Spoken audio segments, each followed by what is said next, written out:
Well, thank you everyone for coming today. I want to start off by saying very clearly that just a few years ago, up until the year 2005, I myself used to believe that Muhammad was a prophet of Allah. I used to believe that the Quran was his final revelation, the whole compilation of everything that had come before, brought to its summit in the form of God's book revealed to Muhammad over 23 years. I used to believe that Muhammad was the exemplary man, and that following his every action, his every word, his every utterance would produce in me a character that would be beyond all characters. And I used to believe that Jesus was just a prophet, yes, the Messiah, even going to come back to initiate the end of times, but not God, by any means, certainly not God. These were the things I used to believe. And I found out over time that in order to really be able to believe truly in my heart what I think is the truth, I need to be able to defend it for myself. I need to not just take what people tell me, but rather investigate, understand what is the grounding of these facts, these beliefs in truth. Are they honestly true?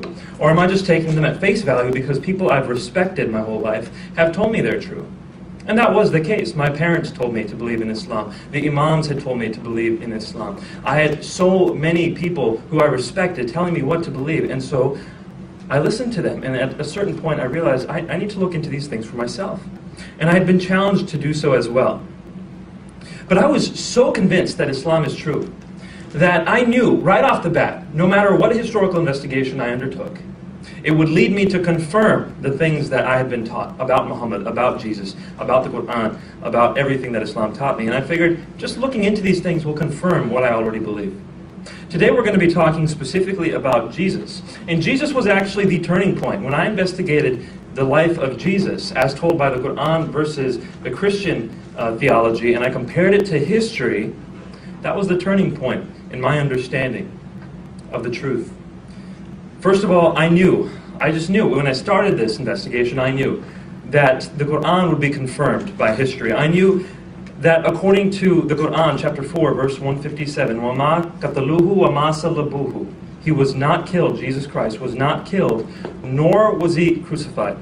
وَلَكِنْ شُبِّهَ لَهُمْ, but so it appeared to them. So this is saying in the Quran, Jesus was not killed on the cross, nor was he crucified, but so it was made to appear to them. The Quran makes it very clear Jesus did not die on the cross, and so as a Muslim I had thought surely an investigation of history would confirm this. The Quran also says that Jesus certainly wasn't God. Chapter 5, verse 116 and 117. And behold, God will say, talking about in the future, at the end of times, God will say, O Jesus, the Son of Mary, did you say to men, worship me, as in worship Jesus, and my mother as gods in addition to Allah? He will say, glory be to you. Never could I say what I had no right to say. Never did I say to them anything except what you told me to say. Worship God, my Lord and your Lord. So the Quran makes it clear, Jesus never claimed to be God. He never told anyone to worship him. This is something that must have happened later because while he was with them, they didn't say anything of the sort. And I knew, again, as a Muslim and I was investigating history, that this would probably be confirmed. Finally, the third thing that the Quran told me, but with which Christians were in general agreement, was that Jesus did miracles. The Quran chapter 3 verse 49 says, I have come to you with a sign from your Lord, in that I make for you out of clay, as it were, the figure of a bird, and breathe into it, and it becomes a living bird by God's leave. And I heal those that are born blind, and the lepers, and I bring to the dead to life by God's leave. So here in this statement, chapter 3 of the Quran, verse 49, Jesus is giving life to birds. He's cleansing the lepers. He's giving sight to the blind. He's even raising the dead. Jesus is clearly miraculous in the Quran. And I figured an historical investigation would confirm this as well. And knowing these things, I had the Christian belief, on the other hand, to which I was going to compare my historical investigation. For one, Christianity taught that Jesus died on the cross. All four Gospels, and Q, if you believe in Q theory, all five sources clearly say that Jesus died on the cross. There's no equivocation in this matter. They make it extremely clear Jesus died on the cross. They also extremely clearly state that Jesus claimed to be God, that Jesus received worship, that he was in fact entitled to all things God was entitled to. The Gospels make this extremely clear. So the question for me was simple. How do I find out what's the truth? We have these two conflicting worldviews. How do I find out what's the truth? The answer is simple. When you're investigating something from a historical perspective, what are you supposed to do? Are you supposed to go to books written hundreds and hundreds of years later to see what a man was like? Absolutely not. You go to the books that are written right around that person's life. For example, if I want to read about Abraham Lincoln, I could read books about him now, or I could read the primary sources that were written right around his life. Which one of those two is more likely to be accurate? The one written right by his lifetime. It's not leaving out any details that we might have wanted to add over time. So when we turn to the life of Jesus, what do I want to study? Books written hundreds of years later, hundreds of miles later in different social contexts? Or do we want to read the books that are written first and foremost about him, the very first ones, and what they say? Well, I did some brief historical investigation. I found out that the books that were written most close to Jesus' life about him are in fact the four Gospels of the New Testament. Matthew, Mark, Luke, and John, all four of them were written no later than 70 years after Jesus' death. In fact, parts of the Gospel of Mark are thought to have been written within a decade after Jesus' death. The entire Gospel of Mark, no more than 30 years after Jesus' death. Some people would extend that to 70 years, to 40 years. But even 40 years, this is still the earliest book that we have. When it comes to great historical figures like Alexander the Great, the first books that we have are more than 3 centuries after his death. And so when we compare the life of Jesus to the Gospels that we have and the amount of time that transpired between them, it really is minimal. And we can thus trust the New Testament to at least be historically accurate to a high degree. Now, if there are things that conflict in the New Testament, remember, I'm thinking as a Muslim still at this point. If there are things that conflict in the Gospels of the New Testament, then we can throw certain sections out. We can say, okay, these conflict, we'll leave it out. This does not conflict, we should assume it's true. But if there are some things that are said over and over and over again in all the Gospels and never contradicted, then those are most likely to be accurate. This was the mindset with which I started my investigation of Jesus Christ. The very first issue I decided to investigate was one that seemed less emotionally charged. Did Jesus die on the cross or not? Is this something that happened in history? Well, of course. He either died or he didn't. This isn't a matter of philosophy, so we can investigate it. As it turned out, when I was looking at the sources and what they said, without exception, all the sources around Jesus' life make it abundantly clear that Jesus did die on the cross. Jewish sources such as Josephus, Mara bar Serapion, and Talmud, people who are writing about Jesus from a Jewish perspective, they all agree Jesus died on the cross. Gentile sources such as Tacitus and Lucian of Samosata, they agree that Jesus died on the cross. First generation Christians such as such as Matthew, Mark, Luke, John, Paul, Peter, the author of the book of Hebrews, all of them agree that Jesus died on the cross. And second generation Christians, such as Papias, Clement of Rome, Polycarp, Ignatius, all of them agree that Jesus died on the cross. All these people wrote down the fact that Jesus died on the cross, and there was no one who even ventured to write any conception of the idea that he did not die on the cross. There's nothing to the contrary. If you want to go even earlier than that, we can. New Testament scholars have determined that there are certain creeds within the New Testament that are traced back to even before the authors who recorded them. Yes, they were recorded by certain authors, but they were written before that. For example, in Philippians chapter 2, verses 6 through 11, the Carmen Christi. This is known to be a hymn that early Christians sang to Jesus, and that Paul simply recorded. He did not invent. What does this say? This says that he died on the cross as well. Other creeds also, 1 Corinthians 15 says the same thing. In fact, 1 Corinthians 15 has been investigated by atheists and agnostics ad nauseum. I mean, they have really studied this thing. And one atheist who's very much against Christianity, his name is Marcus Borg, he has said that the creed in 1 Corinthians 15 that says Jesus died on the cross was made within months of Jesus' death. You can have nothing faster in history. You can have nothing closer to the event. Jesus killed in early part of the year, and by the end of the year, people are already writing down the fact that he died on the cross. There is nothing that can have this stronger. This is why scholars today say the death of Jesus Christ on the cross is among the most incontrovertible facts of history. Gert Ludemann, an atheist New Testament scholar, says Jesus' death as a consequence of a crucifixion is indisputable. John Dominic Crossan, again, no friend of Christianity, but a well-known scholar, says there is not the slightest doubt about the fact of Jesus' crucifixion under Pontius Pilate. Crossan also said that he was crucified is as sure as anything can ever be. Paula Fredrickson, another scholar, says the single most solid fact about Jesus' life is his death. He was executed by the Roman prefect Pilate on or around Passover. Finally, no conversation would be complete here without Bart Ehrman, who says, one of the most certain facts of history is that Jesus was crucified on the orders of the Roman prefect of Judea, Pontius Pilate. These scholars are saying it is so abundantly clear, all the sources are in agreement that Jesus died on the cross. There's no reason to think otherwise. This is one of the most powerful facts of history. That is what they're saying. There is no argument to the contrary. In order to say that Jesus did not die on the cross, we have to take it sheerly off of faith without any reasoning whatsoever. And that is not what we find in a historical investigation. Well, what about the argument that Jesus claimed to be God? This is also of extreme importance. Did he claim to be God or not? If he didn't, then Christianity falls. You can't have salvation from a man's blood. You have to have salvation from someone who holds an infinite account, able to sacrifice for our sins, and that would be God alone. Did Jesus claim to be God? Well, when we look at the earliest source that we have about Jesus' life, the earliest biographical source, let's call it, the book of Mark, we can see that Jesus clearly claimed to be God. Now, I would love to go into all the details here, but how much time do I have left? We have 10. 10 minutes left. Well, good. I'll get as much detail as I can. Now, Jesus referred to himself in one title for the most part. This title that he used is a title that no one else really referred to him with. Pretty much Jesus' favorite title for himself was the Son of Man. Now, what is this title, the Son of Man? Does it mean that Jesus just claims to be a regular man? Well, let's see how he uses it. Jesus says in Matthew chapter 13, verse 41, the Son of Man will send forth his angels, and they will gather out of his kingdom all stumbling blocks. Whoa, this Son of Man has angels at his disposal, and he has his own kingdom?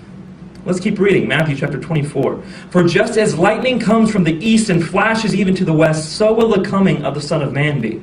Wow, when this person comes, lightning is going to flash from the sky, or at least that's how it's going to seem. That's how powerful and majestic this Son of Man is. It doesn't just sound like a weak human. Let's look some more. Matthew 25. When the Son of Man comes in his glory and all the angels with him, he will sit on his glorious throne. In his kingdom, remember, Matthew says that he has a kingdom and he has his own angels. Now he has his own throne full of glory.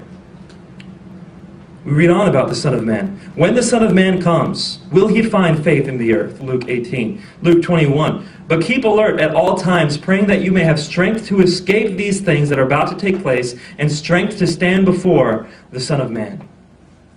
Whoa, you need to have strength to stand before the Son of Man. There's something so majestic about him that it strikes fear into hearts of people, and they need to have strength. They need to pray to have strength to stand before the Son of Man. Well, this title, Son of Man, then, doesn't seem like just a regular person.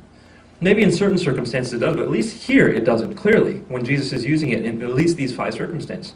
What is this Son of Man? Well, Jesus is very clearly alluding to Daniel chapter 7, verse 13. In this section of the Old Testament, Daniel, a prophet, is looking in the night sky. This is in the Old Testament now. And Daniel's looking at the Father, the Ancient of Days, sitting on a throne, being worshipped by angels. And then, as he's looking at God, the Father, he says, I kept looking in my night visions, and behold, with the clouds of heaven, one like a Son of Man was coming. And he came up to the Ancient of Days, and was presented before him. And to him, the Son of Man, was given dominion, glory, and a kingdom, that all the peoples, nations, and men of every language might serve him. His dominion is an everlasting dominion which will not pass away, and his kingdom is one which will not be destroyed. This Son of Man who approaches God the Father is given a dominion, he's given a kingdom, he's given glory. People of every nation and language will serve him. And by the way, that word serve is the Hebrew word latruo, the Greek word pelach, which is a service due only to God. The 130 times it's used in the Bible, that service is only ever given to God, with one exception. And in that one exception, God cursed the people because they gave it to someone other than God. That service is always due to God. Yet here, in Daniel chapter 7, it's being given to one who looks like the Son of Man, coming with the clouds of heaven. People serve him in a service due only to God. This man has his own kingdom. He has glory. He's being worshipped, ladies and gentlemen. And this Son of Man, coming on the clouds of heaven, is exactly what Jesus calls himself. Mark chapter 14, verse 62.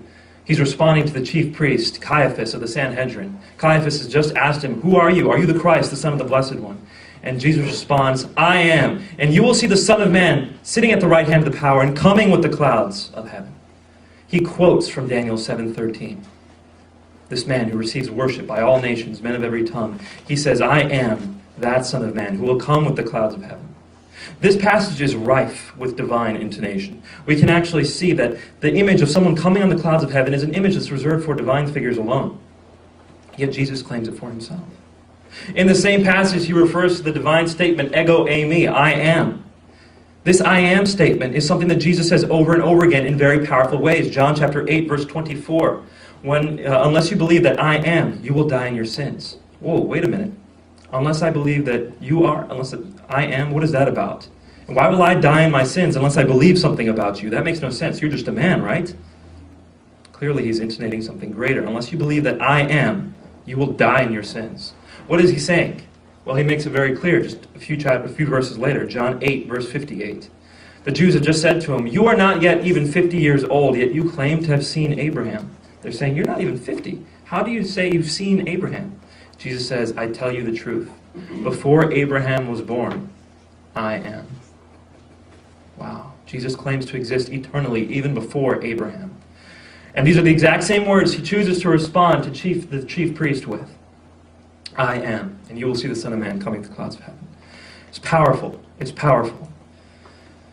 Now, I just have a few minutes left, and I want to address how I responded, ultimately, when I saw this, when I was still a Muslim, and I see this information. I realized, wait a minute, this information is extremely contrary to what I was taught in the Quran. The Quran said, وَمَا قَتَلُوهُ وَمَا صَلَبُوهُ. He was not killed, nor was he crucified. But everyone else who's not Muslim says that this is one of the most powerful facts of history, that he was crucified. Why should I believe what the Quran says? The only way I could convince myself to believe what the Quran says about the death of Muhammad is if I first said Islam is true. Then I will believe the Quran. I had to be circular. There was no good historical reason for me to believe that Jesus did not die on the cross. And what about the deity of Christ? I've just referred to a few sections from the Gospel of Mark. There is so much more. I just don't have time to cover it right now. But over and over and over again, from the earliest Gospel to the last Gospel, from things written outside of the Gospels, from things written outside of the Bible, we see people over and over again ascribing to Jesus deity. Whereas the Quran said he never claimed to be God. He says, no God, I never told them to worship me. The problem is that the Quran was written 600 years after Jesus in a land 600 miles away from Jesus. Muhammad, unless we assume that he is true and he is a prophet, unless we assume that, we have to ask the question, where did he get this information about Jesus? And we find out that the information that he has is from various sources. He even has information from false apocryphal gospels. For example, chapter 3 of the Quran, verse 37, verse 44, are taken from the Proto-Evangelium of James. This is a false gospel written under the name of James 150 years AD. Chapter 19, verse 23 of the Quran is taken from the Gospel of Pseudo-Matthew. This is a book that was written probably 5 to 6 centuries after the death of Christ. And yet, this is taken and included in the Quran. Chapter 19 of the Quran, verse 29 through 31, as well as chapter 3, verse 46, is taken from the Arabic infancy Gospel of Thomas. It's an interesting account. As soon as Jesus is born, he starts talking and proclaiming Allah to the people, the moment he is born. Why would Muhammad say this about Jesus? Well, because it's found in the Arabic infancy Gospel, a book that is a late forgery. Chapter 3, verse 49 of the Quran, chapter 5, verse 110. This is the verse I referred to you when it says that Jesus breathed life into clay birds. Why would Muhammad say this? That Jesus had the ability to give life to clay and to turn them into birds? Why would Muhammad say this? It's a strange thing to make up. He didn't make it up. He found it in a forgery in the infancy Gospel of Thomas, a book written 170 years AD. So we find that the Quran tries to gather things that are written in its area, in its time frame, to tell us about Jesus. But I'm not going to refer to something written 600 years later than Jesus, 600 miles away from Jesus, when I can turn to something that's written very close to his time, the Gospel of Mark, written no more than 30 to 40 years later, the Gospel of Matthew, the Gospel of Luke, the Gospel of John, the writings of Peter, the writings of Paul, the writing of the author of the Hebrews. Why would I go further away than what's clearly stated? And what do they say? Well, they ascribe things to Jesus that are powerful. They say things like he is the creator, that he is the savior, that he raised the dead, that he is the judge, that he is the light, that he is the glory of God, that he is the Alpha and the Omega, the beginning and the end, the Redeemer, the bridegroom, the forgiver of sins. He's worshipped by angels, addressed in prayer. He's the creator of angels, and he's confessed as Lord. This is what we find out about Jesus from the earliest testaments that we have about him. And I will choose to believe what they say over anything that came later. That is what we can know about Jesus. Thank you.